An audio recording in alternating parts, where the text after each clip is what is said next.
Gama biraatiin maatiriksi fakkeenya barbaannutti galchuu barbaanne fakkeenyaa fi M1 maatiriksi osoo jenne maatriksiin kun qixxeetaa jennee gaafa barreessuun dura tuqlaamee barreessan achiin booda mallattoo wal qixaaxuun achi shiftii qabne leezaan mallattoo leezaan ta'uun achiin booda maatiriksi keenya galchina. Fakkeenya maatriksiin keenya A, B, C achi immoo D, E, F achi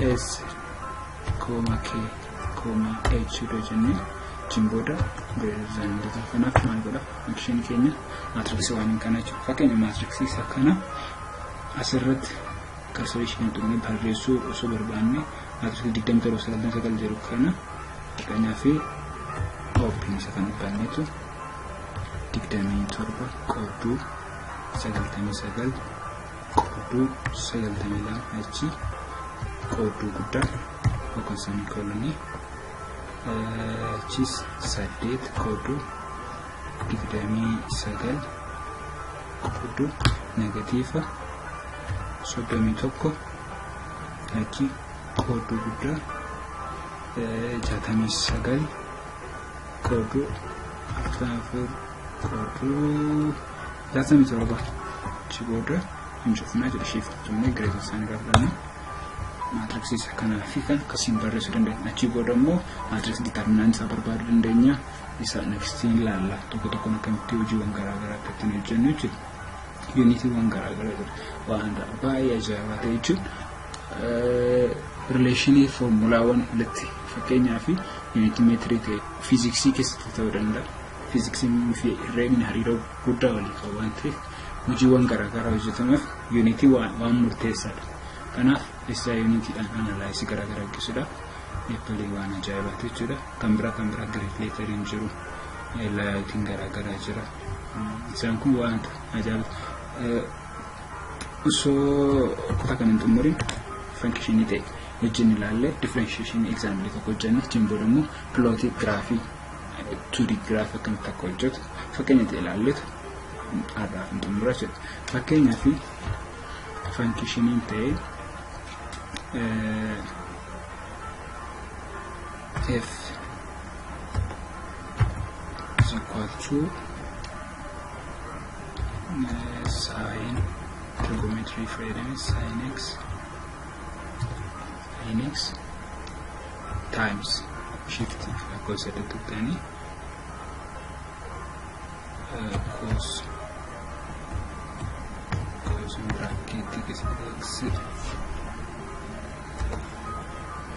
square function keenya dhufun function kan derivative so gochuudhaan syntax barreessuun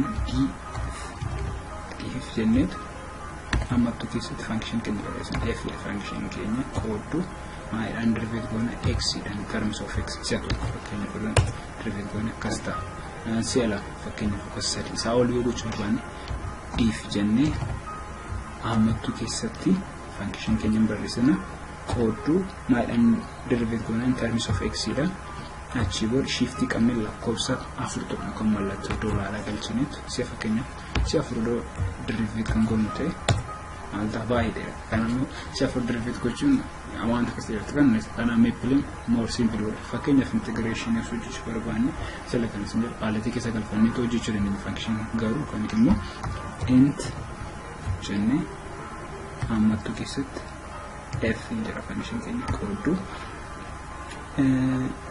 x jennee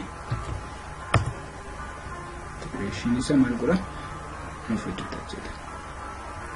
Fakkeenya integration isa baay'ee yeroo baay'ee kun akka osoo jennete integration function gubbaa kun baay'ee ulfaata.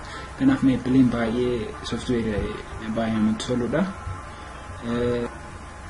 Fuula kanarratti function kana keessoo keessanii plot